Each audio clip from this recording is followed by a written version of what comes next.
사도 바울은 빌립보 성도들에게 그들에 대해 얼마나 고마운지 그 아름다운 마음을 표현했습니다. 감사의 표현은 동시에 칭찬이기도 하였습니다. 근데 바울은 이제 오늘 본문에서 그들에게 이렇게 감사의 마음을 전하고 그렇게 칭찬하는 것이 나로서는 당연한 일입니다 라고 말하고 있습니다. 그러니까 바울의 이러한 감사와 인사가 형식이 아니라는 겁니다. 정말 바울의 마음 깊은 곳으로부터 우러나오는 진정한 그의 마음인 것을 고백하고 있어요. 그것을 어떻게 증명합니까? 그것은 내가 여러분을 내 마음에 간직하고 있기 때문입니다. 자, 바울 마음에는 성도들이 있었어요. 그런데 이 표현을 똑같은 본문이지만 다르게 번역도 가능합니다. 그것은 빌립보 성도들의 마음에 바울이 있다라고도 번역이 가능한 구절이에요. 저는 이 두 가지를 동시에 볼 수 있다고 봅니다. 그러니까 바울의 마음에 빌립보 성도들이 있고 또 빌립보 성도들의 마음에는 바울이 있어요. 바로 이렇게 그들 안에 있는 서로를 향한 그 마음, 그것이 정말 바울의 이 표현이 진심이다라고 하는 것을 보여주는 것이죠. 이러한 마음으로 바울은 말하죠. 바울이 갇혀 있을 때나 복음을 변하고 있을 때 빌립보 성도들이 그리스도 안에서 바울이 받은 은혜에 동참하여 함께 해줬다는 거예요. 자, 바울이 받은 은혜에 동참한다. 또한 바울이 복음을 변호하고 입증할 때 동참한다. 자, 복음을 변호한다는 것은 그냥 우리가 쉽게 이해할 수 있듯이 바울이 복음을 전하는 것입니다. 예수 그리스도를 선포하고 전하는 것이죠. 그런데 특별히 지금은 바울이 로마 감옥에서 로마 황제 법정에 있습니다. 법정에 지금 재판 과정 가운데 있어요. 이렇게 본다고 하면 바울이 변호한다라고 하는 것은 조금 다른 의미로 곧 예수 그리스도의 복음이 로마 제국에 해가 되는 게 아니라고 하는 것이죠.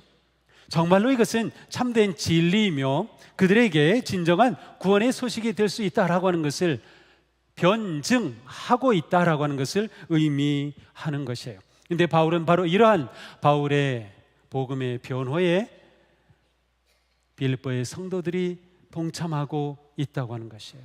그것을 내가 받은 은혜에 동참한다라고 표현하고 있어요. 내가 받은 은혜, 바울이 받은 은혜가 뭘까요? 바울이 받은 은혜, 그것은 당연히 바울이 예수 그리스도의 은혜로 구원을 받은 것이죠. 그것이 바울이 받은 은혜요. 그러나 오늘 본문에서 그것 플러스로 더 중요한 의미가 담겨 있습니다. 그것은 바울이 내가 받은 은혜라고 표현할 때 그 속에는 바울의 사도가 된 사도직에 대한 표현으로 내가 받은 은혜를 사용하고 있는 것이에요. 예를 들어서 로마서에 보면 우리는 그를 통하여 은혜를 입어 사도의 직분을 받았습니다 라는 표현을 사용합니다. 은혜를 입어 사도의 직분을 받았습니다. 바울은 자신이 사도가 된 것을 주님의 은혜라고 생각하고 있어요.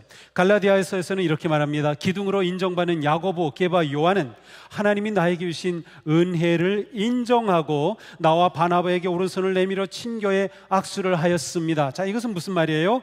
야고보, 게바, 요한 예수님의 제자였죠. 이들은 그야말로 사도의 권위를 가지고 있는 자들이었어요. 그런데 이 제자들이, 이 사도들이 바울에게 주신 은혜를 인정했다.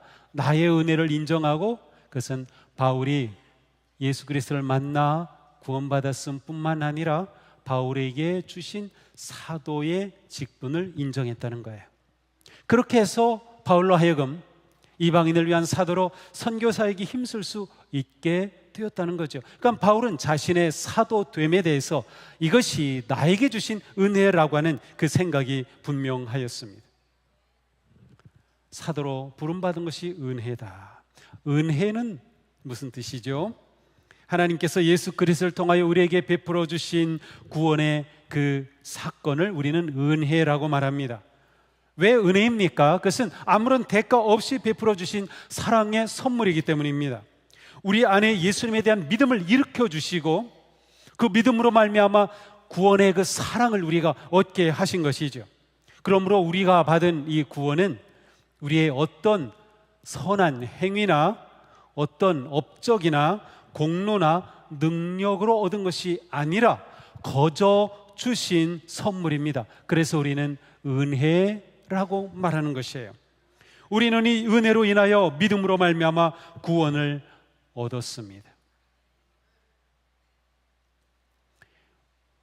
내가 받은 은혜가 무엇인가 우리는 정확하게 알고 있어야 합니다. 왜 은혜인가를 우리는 알고 있어야 돼. 바울은 이 구원의 도리에 관해서 아주 놀랍게 잘 설명해 주고 있어요. 에베소서의 말씀인데 우리 같이 한번 천천히 읽어보겠습니다. 여러분은 믿음을 통하여 은혜로 구원을 얻었습니다. 이것은 여러분에게서 난 것이 아니요 하나님의 선물입니다. 행위에서 난 것이 아닙니다. 그러므로 아무도 자랑할 수 없습니다. 우리는 하나님의 작품입니다. 선한 일을 하게 하시려고 하나님께서 그리스도 예수 안에서 우리를 만드셨습니다. 아멘. 우리에게 가장 중요한 확신이 무엇인가? 바로 이겁니다. 우리는 믿음을 통하여 예수 그리스도의 십자가의 은혜로 죄의 용서를 받고 영원한 생명을 얻어 구원받았다는 확신입니다. 이 확신 우리에게 있습니까? 내가 잘한 것도 없고 내가 선한 업적을 쌓은 것도 아닌데 하나님께서 나를 사랑하셔서 십자가의 구속의 은혜로 나를 구원하셨다고 하는 이 사실 말이죠. 우리는 우리 가운데 이 놀라운 구원의 선한 일, 복음의 착한 일을 시작하신 그분이 곧 하나님이심을 우리는 기억해야 합니다. 내가 얻은 게 아니에요. 내가 찾아낸 게 아니에요. 하나님께서 이 모든 것을 이끌어 가신 거죠. 그래서 선한 일을 시작하신 분이 하나님이세요. 우리에게 이 놀라운 믿음의 삶을 시작해 하신 분이 바로 하나님이시다. 하나님은 예수 그리스도의 십자가의 은혜를 통하여 죄인인 우리를 의롭다 하신 겁니다. 우리는 죄와 불순종으로 인하여 하나님과의 관계가 무너지고 하나님께서 우리를 지으실 때 주셨던 그 하나님의 거룩하고 온전한 형상이 깨어져 버렸습니다. 하지만 우리가 예수 그리스도를 믿음으로 인해 십자가의 대속의 은혜로 하나님과의 관계가 회복이 되었습니다. 이렇게 회복된 관계를 의로움이라고 말하는 것이에요. 로마서에 말씀합니다. 우리는 믿음으로 말미암아 의롭다 하심을 받았으므로 우리 주 예수 그리스도로 말미암아 하나님과 더불어 평화를 누리고 있습니다. 우리가 의롭다함을 받은 것은 하나님과 평화를 누리는 거예요. 하나님과의 관계가 온전히 회복된 것이죠. 성도는 이렇게 회복된 관계, 의로움을 입은 그 관계에서 참 평화를 누립니다. 우리가 정말 평안하다 할 때는 언제입니까? 관계가 바르게 세워져 있을 때예요. 관계가 회복됐을 때입니다. 누군가의 관계에 있어서 어그러져 있으면 우리의 마음은 평안하지 않습니다. 자연과의 관계에 있어서 어그러져 있기 때문에 지금 온갖 자연재해들이 일어나고 있죠. 다른 사람과의 관계에서 어그러지면, 더군다나 하나님과의 관계가 어그러지면 우리에게는 참 평화가 없어요. 그러니까 우리를 의롭다 하심을 통해 그 관계 회복이 우리에게 참 평화를 가져온 거죠. 빌립보서가 말하는 기쁨은 바로 이 평화에서 오는 기쁨입니다. 그러나 우리가 그리스도 안에서 얻은 이 평화, 이 기쁨, 이것이 끝이 아닙니다. 하나님과 화평한 성도는 하나님을 의지하고 하나님의 은혜의 부르심에 순종해야 합니다. 에베소서는 우리가 은혜로 받은 구원은 선한 일을 하게 하시려고 우리를 구원하셨다고 말씀했어요. 아까 우리가 읽었죠? 선한 일을 하게 하시려고 하나님께서 그리스도 예수 안에서 우리를 하나님의 작품인 새로운 피조물로 빚으신 목적이 바로 이것입니다. 선한 일을 하게 하시려고. 하나님은 우리에게서 선한 일을 기대하고 계십니다. 그것은 하나님을 향한 구체적인 우리의 헌신과 순종의 삶입니다. 우리가 주님이신 예수 그리스도의 뜻을 따라 진리를 좇고 사랑하며 선을 행하는 일반적인 순종은 물론, 우리 각자가 살아가는 삶의 자리에서 예수 그리스도의 뜻을 따르는 구체적인 순종을 하나님은 기대하신다. 자, 우리는 다 누구나 말씀에 따라서 사랑하는 삶, 섬기는 삶, 겸손의 삶, 전도하는 삶, 이러한 삶을 살아야 돼. 이 순종의 삶을 사는 거죠. 그런데 그 순종은 우리가 살아가는 구체적인 삶의 자리에서 나 개인에게 주신 구체적 순종의 사명이 있다는 거예요. 이렇게 각자에게 주신 하나님의 뜻을 우리는 소명 아니면 사명이라고 말합니다. 하나님의 은혜는 우리를 소명으로 부르십니다. 은혜에는 소명이 포함되어 있습니다. 평범한 표현인데요, 정말 중요한 표현입니다. 은혜에는 소명이 포함되어 있습니다. 한국교회가 이거를 못하는 겁니다. 이거 못하기 때문에 지금 문제인 거예요. 따라서 바울은 자신이 소명으로 받은 사도직을 나의 은혜라고 고백할 수 있는 거예요. 우리는 구원으로 받은 것으로 끝난 것이 아니에요. 우리는 구원받은 것으로 이젠 됐다, 이젠 천국 간다, 난 천국행 티켓도 안 돼 있어, 이것이 끝이 아닌 거예요.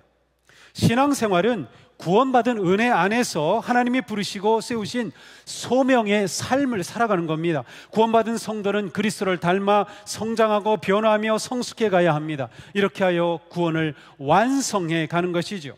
우리는 어떤 일을 하든, 어느 곳에 있든, 누구를 만나든 내가 있는 그 삶의 자리가 소명의 자리라고 하는 확신이 있어야 됩니다. 하나님이 나를 이 자리에, 이곳에, 그리고 이 사람을 만나게 하셨다라는 그런 확신이죠. 학생, 교사, 사업가, 경비원, 직장인, 정치가, 공무원, 노동자, IT 전문가, 예술가, 전문 기사, 미화원, 미용사, 가정의 부모 등 우리는 삶의 자리에서 하나님의 뜻을 받고 이웃을 섬기는 사명자가 되어야 하는 것입니다. 사랑하는 성도 여러분, 우리에게 맡겨주신 직분, 사역, 직장, 일터, 가정이 은혜임을 잊지 마십시오. 무엇을 하든 그것이 곧 하나님의 은혜라는 믿음을 가지고 감사와 헌신으로 감당하시기 바랍니다. 하나님의 구원의 은혜는 사명의 은혜도 포함되어 있음을 잊지 마십시오. 구원의 은혜 카리스는 우리에게 주신 은사 카리스마를 통하여 개인의 삶과 공동체의 삶에서 구체적으로 완성됩니다. 이것이 선한 일을 시작하신 하나님이 그 일을 완성하시리라고 확신합니다 라고 선언한, 바로 오늘 본문 앞에서 이렇게 선언한 바로 그 믿음을 가진 성도의 삶인 것입니다. 우리는 삶의 자리에서 구원을 이루어 갑니다. 우리는 부르심을 받은 자리에서 하나님께 영광을 돌리며 하나님이 통치하시는 하나님의 나라를 세워가는 거예요.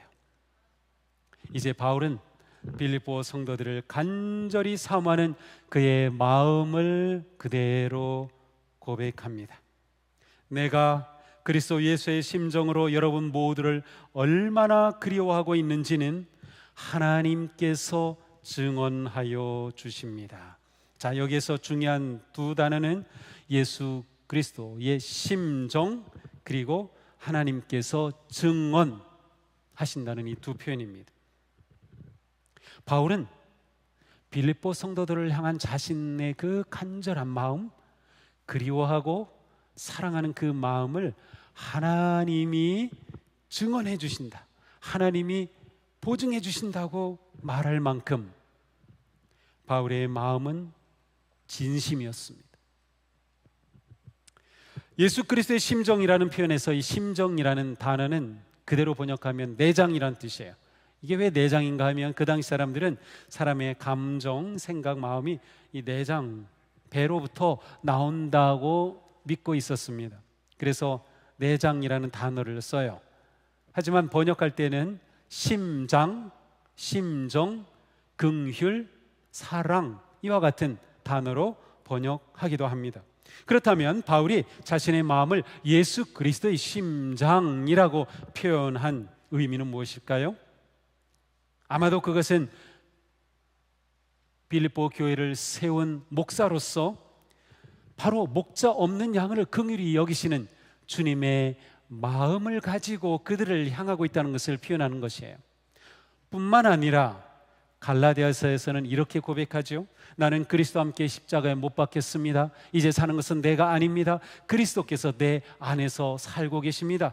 뭐라고 하는 거예요? 바울은 자기가 심장 이식되었어요. 어떻게? 예수 그리스도의 심장이 자기의 심장이 된 겁니다.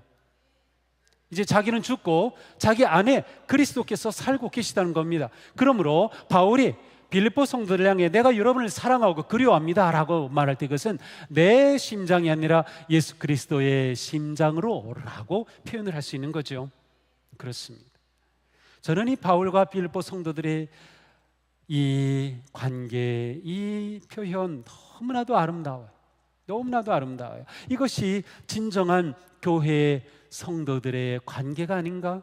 이것이 진정한 교회의 목회자와 성도들의 관계가 아닌가 생각하게 됩니다. 그런데 여기서 바울은 빌립보 성도들을 향한 자신의 그 사랑의 마음을 누가 증언해 주신다고요? 하나님이 증언하신다는 거예요.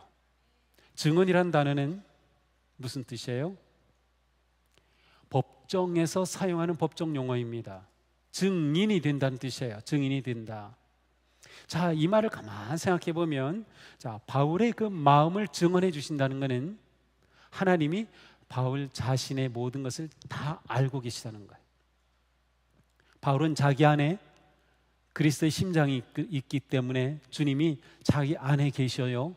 그래서 바울의 내밀한 생각과 마음과 감정과 모든 것까지 주님이 환히 알고 계셔요. 따라서 바울이 내가 여러분을 사랑합니다라고 할 때 내 안에 계신 하나님께서 그것을 증언해 주시는 겁니다. 하나님이 알고 계시다는 거예요.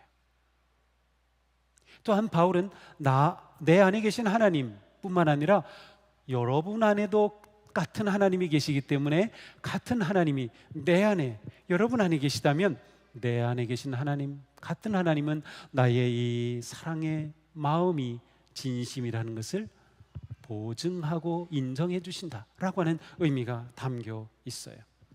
지금 바울은 로마의 황제 법정에 있습니다. 그런데 바울은 자신의 운명을 결정하는 그 진정한 법정은 황제의 법정이 아니라 그리스도의 법정임을 고백하고 있는 겁니다. 하나님이 증인이 되어 주십니다라고 말할 때 바울의 생각 속에는 그리스도의 법정을 생각하고 있었던 겁니다. 하나님이 증인이 되셔서 바울이 그리스도의 심장으로 얼마나 그들을 사랑하였는지를 증언해 주신 그 법정입니다. 그리스도의 법정에서는 내가 얼마나 위대한 일을 이루었는지, 내 업적이 얼마나 큰지, 내가 얼마나 큰 재산을 모았는지, 내가 얼마나 유명한지, 내가 얼마나 많이 배웠는지, 그것은 별 가치가 없는 겁니다. 가장 중요한 것은 얼마나 사랑하였느냐입니다. 예수 그리스도의 법정, 앞에 본문에서 그리스도 예수의 날까지 그 일을 완성하시라고 나는 확신합니다. 예수 그리스도의 그 날, 마지막 심판의 날, 그리스도의 법정 그 날을 바울은 생각하고 있는 겁니다. 그리고 하나님께서 나의 증인이 되어 주신다라고 믿고 있었던 거예요.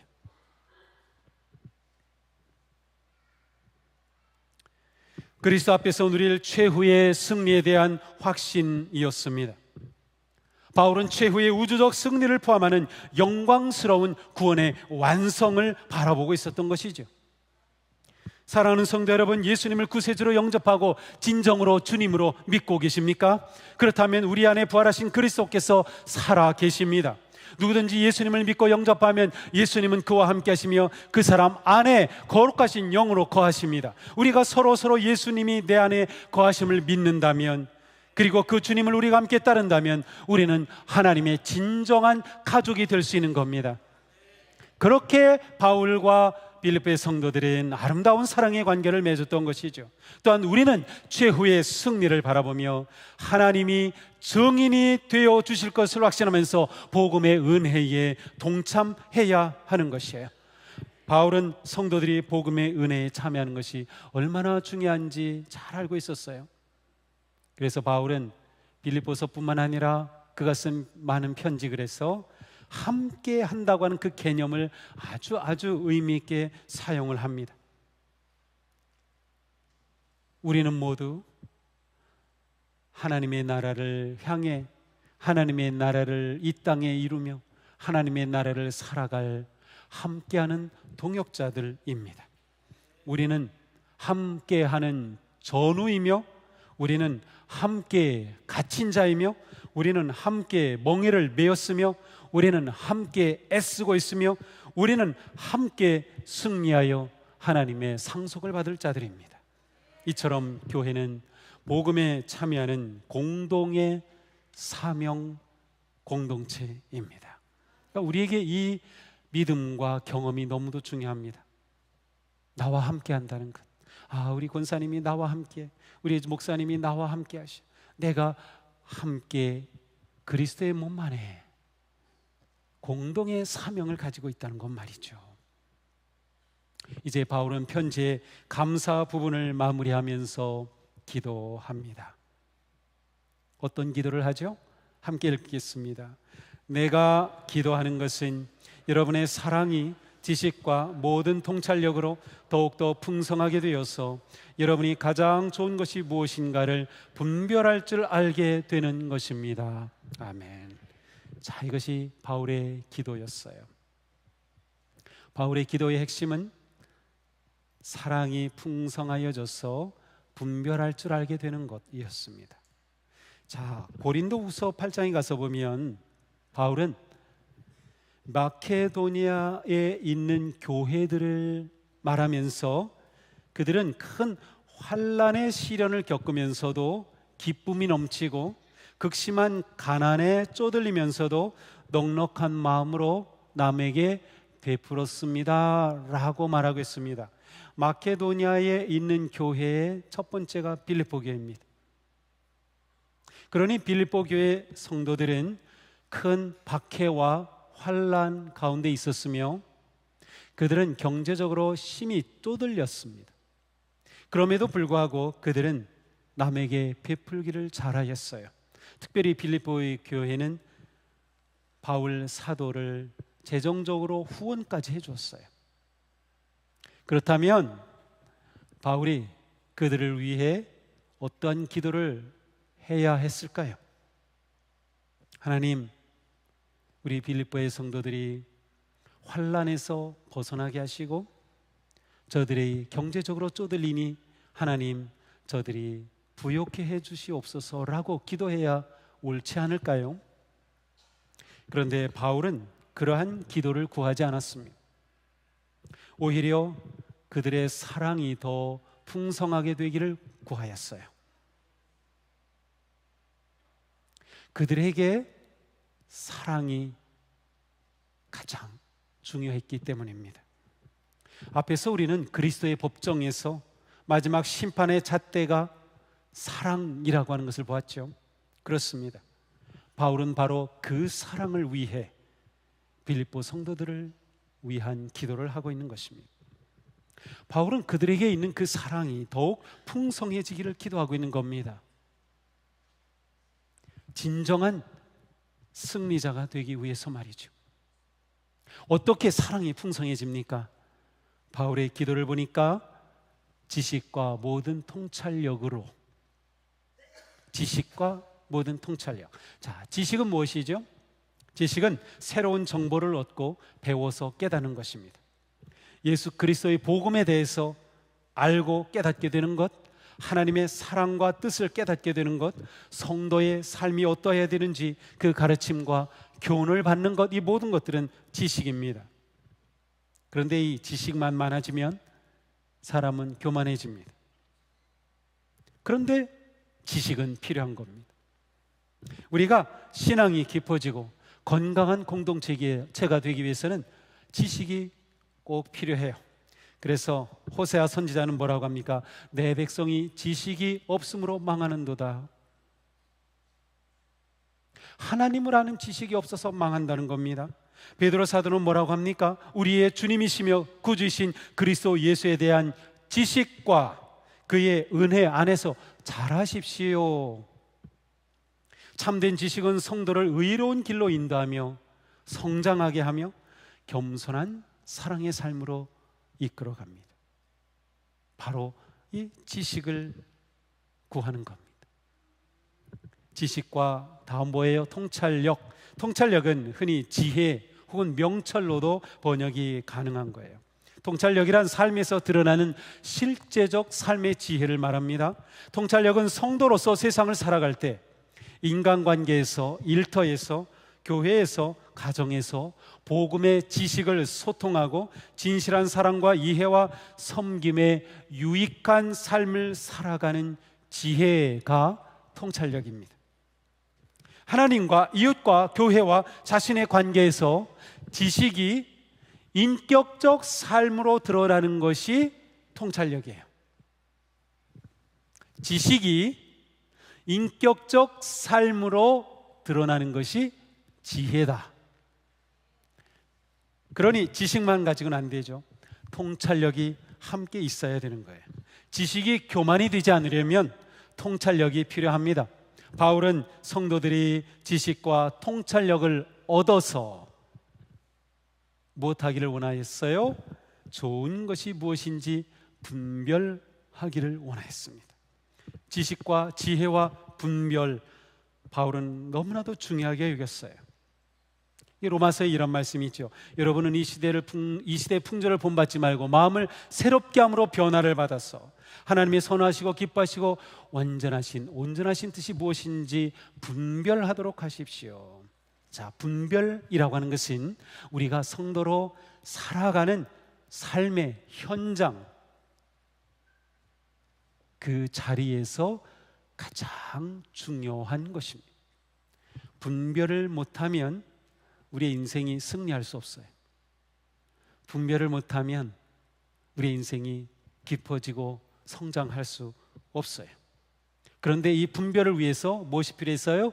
지식이 필요했고요. 그 지식이 통찰력과 함께 할 때 분별할 수 있게 된 것이죠. 분별한다는 것은 간단합니다.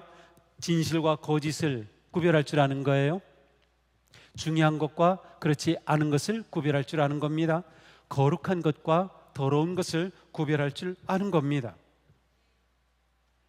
그러므로 이러한 구별은 실제적 삶에서 너무나도 중요한 것이에요. 특별히 오늘 본문에서 사도 바울이 염두에 두고 있는 것은 빌립보 성도들의 삶이 유익한 삶이 될 것을 염두에 두고 있어요.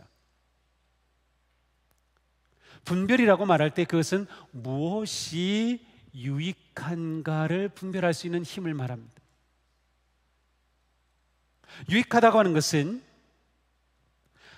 하나님을 사랑하는 것, 이웃을 사랑하는 것, 복음을 전하는 것, 예수 그리스도를 내 마음에 품고 그리스도를 따르며 살아가는 것, 그러기 위해 이 세상에서 겸손하게 섬기는 것, 이러한 것들을 포함하는 것이에요.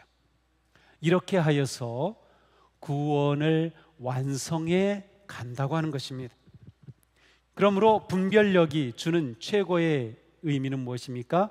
그러한 삶을, 믿음의 삶을 살아갈 수 있도록 가치와 방향을 갖게 하는 것입니다. 분별할 수 있는 사람이 인생의 가치를 가지는 거예요. 그 가치가 있어야 이거는 내가 선택할 것, 이건 아닐 것라고 분별하여 그 길을 갈 수 있기 때문이죠. 그리스도 예수 안에서 삶의 방향과 가치가 세워질 때 무엇을 실천하며 어떻게 서로 사랑하며 유익한 삶을 살 수 있는지가 분명해지는 겁니다. 그리고 그 삶을 살아가는 것이죠. 바울은 말합니다. 그리하여 분별력을 얻게 되어 여러분이 그리스도의 날까지 순결하고 흠이 없이 지내며 예수 그리스도께서 주시는 의의 열매로 가득 차서 하나님께 영광과 찬양을 드리게 되기를 나는 기도합니다. 자, 이것이 지식과 통찰력과 분별력을 갖춰 사랑의 가치로 살아가는 진정한 성도의 모습이에요. 그리스도의 날까지, 그리스도의 법정에 서는 그때까지 어떻게 순결하고 흠이 없이 지내며 허물이 없고 양심의 거리낌이 없으며 공동체에 걸림돌이 되지 않는 삶으로 살아가는 것, 바로 그것을 의미하죠. 순결하고 흠없이 지내며 예수 그리스도께서 주시는 의의 열매로 가득 차서, 의의 열매는 의로부터 나오는 열매입니다. 자, 앞에서 제가 의는 뭐라고 그랬어요? 관계라고 했습니다. 성경에서 의는 관계 개념입니다. 의라고 하는 것은 바로 하나님과 올바른 관계를 맺고 있는 상태를 말하는 것이에요. 그러므로 그리스도께서 주시는 의의 열매라는 것은 그리스도로 말미암아 하나님과 내가 바른 관계를 맺게 되었을 때, 그 관계를 통하여 또한 다른 사람들과 바른 관계를 맺게 되었을 때, 내 일과도 바른 관계를 맺게 되었을 때, 내 가족과도, 내가 살아가는 이 사회와도 국가와도 바른 관계를 맺게 되었을 때, 거기에서 어떤 삶이 나오는 거예요? 순결하고 흠없는 삶, 의의 열매들이 그렇게 나타난다는 것입니다. 이 열매는 성도들의 거룩한 성품, 행동으로 드러난 모든 유익한 것들을 말하는 것이에요. 성도는 의의 열매로 하나님을 기쁘시게 하고 하나님께 영광과 찬양을 드리는 삶을 살아가는 것이에요. 자, 다시 읽어드립니다. 예수 그리스도께서 주시는 의의 열매로 가득 차서 하나님께 영광과 찬양을 드리게 되기를 나는 기도합니다. 그렇습니다. 이처럼 바울은 빌립보의 성도들이 예수 그리스도 안에서 온전한 지식과 지혜에서 오는 사랑의 풍성함으로 세상 속에서 구별된 순결한 삶으로 모든 사람에게 유익함을 주는 의의 열매가 가득하기를 기도하였습니다. 이렇게 될 때 하나님이 영광 받으심을 분명하게 보았습니다. 우리에게 성도로 살아가는 삶의 궁극적인 목적이 무엇입니까? 그것은 하나님께 영광과 찬양을 드리는 것입니다. 우리는 오직 하나님께 영광과 찬양을 드리기 위해 구원받은 것이에요. 예배가 우리의 사명입니다. 우리가 하나님께 영광과 찬양을 드리는 참된 예배자가 되려면 우리의 삶이 의의 열매로 가득해야 하는 것이에요. 오늘 집에 가시면 오늘 본문을 거꾸로 읽어보세요. 거꾸로 읽어보시면 오늘 말씀이 그대로 드러납니다. 아직 시간이 좀 있으니까 제가 한번 거꾸로 읽어볼까요? 하나님께 영광과 찬양을 드리게 되는 삶을 위해 예수 그리스도께서 주시는 의의 열매로 가득하십시오. 그러기 위해서는 그리스도의 날까지 순결하고 흠없이 지내야 합니다. 어떻게 그렇게 합니까? 분별함으로 가능합니다. 무엇으로 분별합니까? 지식과 통찰력으로 분별하게 됩니다. 지식과 통찰력은 어떻게 옵니까? 우리 안에 계신 하나님, 그래서 하나님께서 증언해 주실 수 있는 삶을 추구할 때 가능한 것입니다. 바로 이러한 삶을 위해 우리는 우리가 받은 은혜에 함께 동참하며 복음을 전하고 변화하는 삶을 사는 것입니다. 바로 이렇게 볼 수 있는 거죠. 오늘 우리는 사도 바울의 이 말씀을 통하여서 내가 살아가는 삶의 목적이 무엇인가 분명히 보게 되었습니다. 우리가 구원받은 것으로 끝난 것이 아닙니다. 예수 그리스도 안에서 구원을 얻은 우리에게는 은혜와 사랑의 열매, 의의 열매가 있어야 합니다. 그러니 오늘 말씀 따라 그리스도의 날까지 순결하고 흠없이 살아가기를 축복합니다. 우리는 믿음으로 구원을 얻었으니 의의 열매를 맺는 거룩한 삶으로 구원을 완성해 가기를 축복합니다.